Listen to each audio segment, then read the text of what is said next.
a big debate in economics and among analysts about inflation versus maybe disinflation. Still have inflation, but at a lower rate. And that debate kind of went on through most of 2021, but that's over. Inflation's here. There's no more debate about it. The new debate is, will it persist? Will it get worse, which it might, or will it be subdued in some way? Now, I have actually been in the camp. Again, you can see the inflation coming. It's here. It's going to persist for a while. That's the big question. Will it kind of tail off quickly over the next few months, or will it kind of be the dominant theme for 2022? I definitely lean to the latter. However, going out, maybe 9 months to a year, I see that curve bending and getting into a more disinflationary mode, not for good reasons. Well, it does have to do with the Fed in the sense that they've painted themselves into a corner. There's no way to escape the room. They can subdue the inflation, but at the cost of a very severe recession, not a mild recession, a very severe recession. So the question is, to me, the biggest question in economics is, will the Fed go down that path, do what they have to do the only thing they can do to subdue inflation at the cost of a very severe recession and something like a stock market crash? We'll all see it before they do, but they'll be the last to know. It's because they rely on flood models and they're kind of in their own economic forecasting bubble, and they're very defective ways of thinking about the economy, and they're very much a creature of inertia. There are a whole lot of reasons why the Fed is not nimble. It's kind of quite the opposite. But they'll see it eventually, probably when it's too late. And will they balk at that point and stop rate hikes and maybe even reduce rates? That could save us from the recession, but that will just amplify the inflation. So rather than say which one's going to happen, I prefer to lay out those two paths and then just watch it very carefully. But more to the point, we've seen this movie before. This is a replay, and I think it's on, like you hit the remote control for double or triple speed. It's going to happen faster, but this is a replay of everything that happened from 2013 to 2019 and into 2020, which was, I'll just go through it quickly. So 2013, May, Bernanke says we're going to taper asset purchases. That's money printing, quantitative easing, whatever you want to call it. The market, tanks, bonds go down. Everyone's like, oh, it's over. And then Bernanke balked. But finally, in November 2013, they said, okay, the taper begins. They were still printing money, but at a slower rate, and that matters. That went on till late 2014. The taper was over. They stopped buying new assets. They said, okay, here come the interest rate hikes. Except they didn't come for another year. It wasn't until December 2015 that then Janet Yellen finally raised rates. And then another year for the second rate increase. So it was December 2016. So it was really, really slow, 2.5 years. But they got to 2 rate hikes. But then here comes Jay Powell. And then like clockwork, boom, boom, boom, 25 basis point hikes every meeting. And all the Fed was trying to do was to get back to normal. They were trying to get interest rates to maybe 2.25, 2.5, get the balance sheet down to, something like 2.5 trillion. They never specified it, but that would have been a reasonable level. So, okay, now interest rates are kind of normal, 2.5, balance sheet's down around 2.5 trillion. We're back to normal. We finally got through the global financial crisis of 2008. We undid all that stuff. Well, what happened?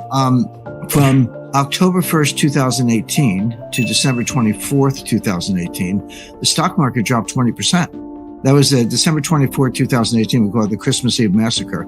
Stock market went down 3% in one day. But the Fed was tightening into the weakness, as they always do. And the last interest rate hike, it was within a day or two, but mid-December 2018, they were still hiking and raising rates. And that was the last straw. And then the market just tanked. And then finally, Jay Powell got that message first week of January 2019. He says, that's it. We're going to be patient. Use the word patient. It's one of these code words. You have to get the code book out and see what it means. But patient means we won't raise rates again without giving you advance warning so you can get out of your carry trades or whatever. And then he went further, said, looks like we got to cut rates. And they did. And then by early 2020, here comes the pandemic. And then they took rates all the way back to zero. And then they started QE, 6, 7, call it what you want. They took the balance sheet to $7.5 trillion after getting it down to $3.5 trillion. So look at that whole sequence from 2013 to early 2020, including the pandemic. What happened? They tapered the asset purchases. They raised rates. They sank the stock market. Then they said, okay, no more rate hikes. Then they cut rates, and then they started QE. And by April 2020, where were we? zero rates, back down to zero, and the balance sheet was $7.5 trillion. So that was a big circle. They ended up back where they started from. But the point being, they failed to normalize. They failed to get rates where they wanted. They failed to get the balance sheet where they wanted. They did sink the stock market. Okay, now 2 years forward, here we are again. What are we doing? They just raised rates at the March meeting. They're going to raise them again in May, and that's the easiest forecast I've ever made. 50 basis points, May 4th. Boom. You can count on it. And they're going to announce. By the way, I don't have a crystal ball. The Fed told us that they may be wrong, but they're transparently wrong. So they tell you what mistakes they're going to make in advance. So that's the Fed forecasting is actually fairly straightforward because you just have to believe them. So they're going to raise rates again in May, probably 50 basis points. They're going to announce a reduction in the balance sheet. Whether they actually start it in May, they probably will, $100 billion a month. In addition, we have the wealth gap. And with that wealth gap, we have the classic political conflict, very much like the 1930s, in which that means that there's greater polarity, greater extremes in both of those. And that will play a role, because if you change policies, you will have a big effect. For example, when we cut the corporate taxes, that puts stocks up because after taxes you get more, so you pay more for your stocks. That'll change. So we have this polarity, very much like the 1930s, an inability to stimulate in the same way, and a polarity. In addition, we have China as an emerging country challenging the United States as an established country. And that creates a theme, that creates a protectionist type of environment, very much like the 1930s. And it also has implications in terms of all sorts of conflict and, frankly, sand in the gears of the efficiency of the economy. For example, the supply lines. In other words, we built an economy in which there was interdependency and efficiency coming from supply lines working in a certain way. Now, as we enter this environment of conflict, there needs to be, for personal security, for the security of the countries, there is a move toward independence. The United States says, I don't want your technologies. And China says, I can't depend on you giving me your technologies. And that changes, that separation changes the nature of the dynamic, which is also an economic influence.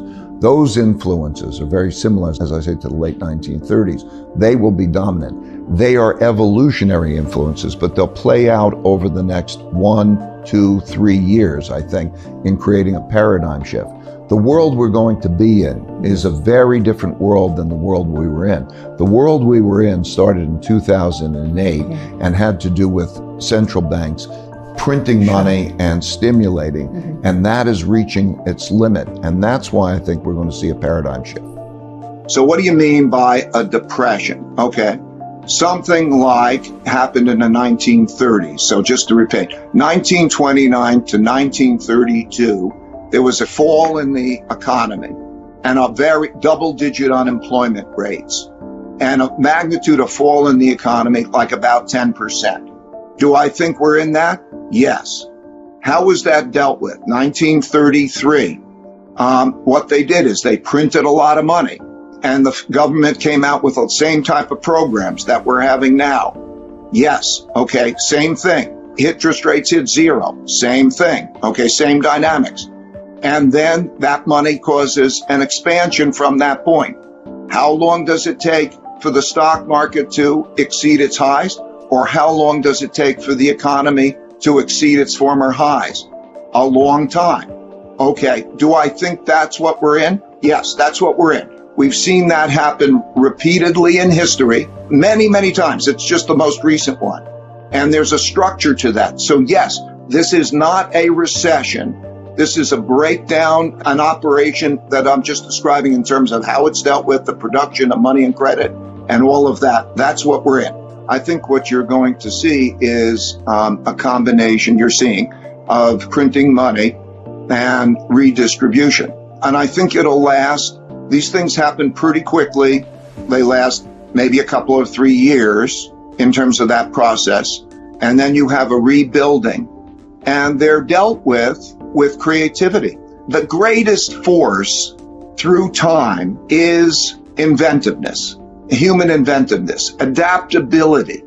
So you're going to see these restructurings happen, and it's the power of that adaptation That is the greatest power. I did a study. It goes back 500 years, and it shows real GDP. In other words, economic activity going back there. And there's a line. And you don't see these depressions, as we're calling them, even on that line. They barely wiggles. When you go into it and you look at that piece, that's what it looks like. GDP falls 10%, unemployment goes up, and it passes. And because the greatest force is the force of adaptation and inventiveness if we can operate well together. The world will be very different. There'll be a new world order, but it will pass and will be inventive because what we're dealing with now is just money and credit.